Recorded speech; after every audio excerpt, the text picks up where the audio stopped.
Good afternoon and welcome back to my YouTube channel, Defining Virtuosity. I'm Odin Rathnam, professor of violin at Cleveland State University.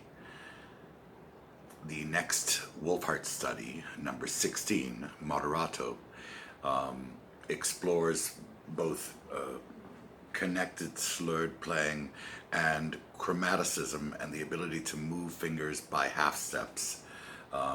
Primarily the first, second, and third fingers are explored in the older sort of antiquated fingerings that are in here. But I actually think in the case of this particular study, we can leave the original fingerings and concentrate on developing the skills necessary to move a finger chromatically. One of the easiest things to have happen when you play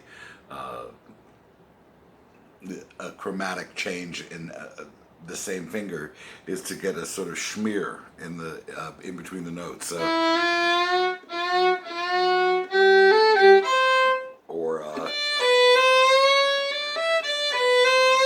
and we need to avoid this. A good way of practicing to do so is to actually lift that finger off and replace it in the new position. So we can practice this study lifting every finger that has to be altered off and redropping it in its new position as a preliminary exercise.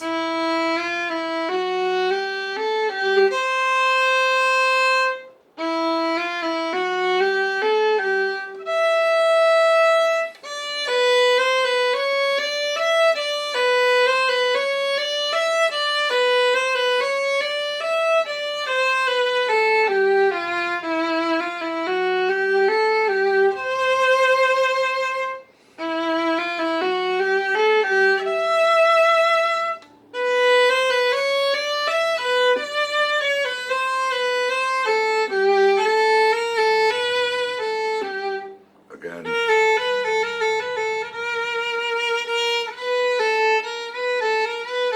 This prepares us to do a small sort of hop with the finger where we are just at the very surface of the string between the two half steps. We've released all of the tension, all of the downward pressure into the string, and sort of hop the finger over to the next note. Because that's the goal, after practicing the even lift,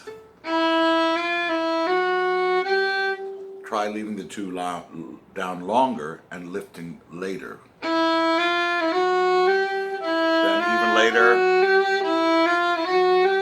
And rather than trying to speed up the chromatic motion of the finger, just by psychologically thinking of that lift coming later and later, the shift will be faster. And then we won't lurch or use any effort to gain speed, but we'll allow speed to happen. So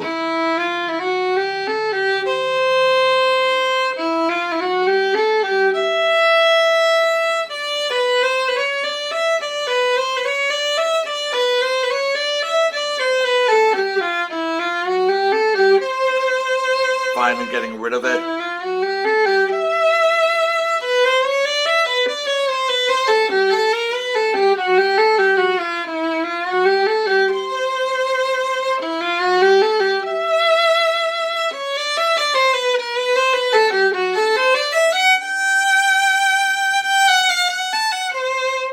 Here, in the original version, we have the fingering marked 2-1-1-1-3-1. Now, while I don't mind going in one direction with a finger, there are only a few cases in the literature where I'll do that motion of back and forth. It's worth practicing, but another fingering for this measure could be either 2-1-1-2-3-1, then 3-1, or 2-2-1-2-2, then 1-1, as exercises for using the alternating fingers that way.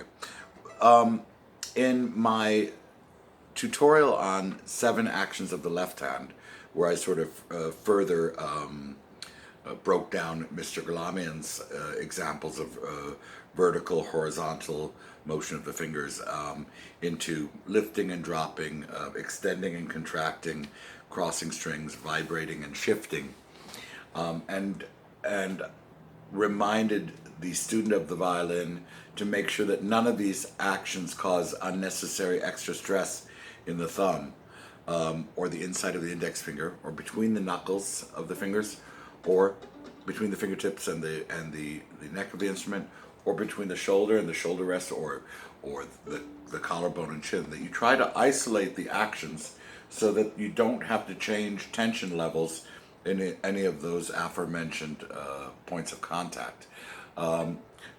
Likewise, in this study, for that reason, when you go from one positioning of the finger to the next raised, it's good to monitor the inside of the index finger not squeezing the neck, having a good angle, establishing the hand almost in fifths again.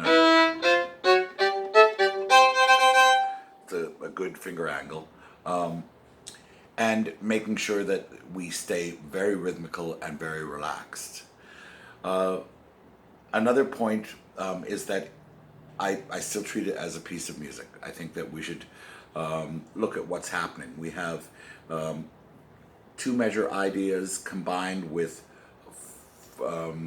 a four measure idea, and this happens twice. So if we think of the first little idea as then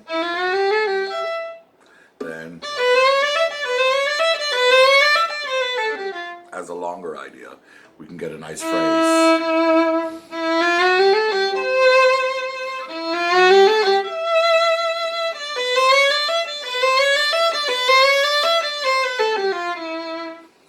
And reminding ourselves to think that way will change slightly how we use the bow. Later on, he moves through some different keys. As is often the case in classical music, we have a statement in the dominant.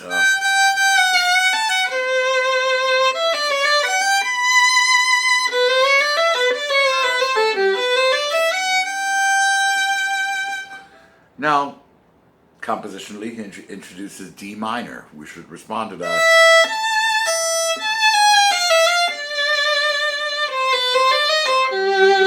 So we had D minor, and now it's C minor, and even darker here.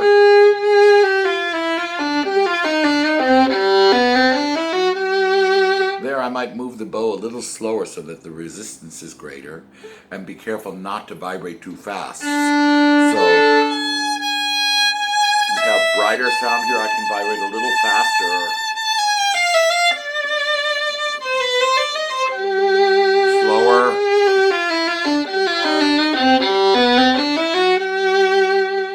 Back to C major, recapitulation. And again, I should avoid that. There we go.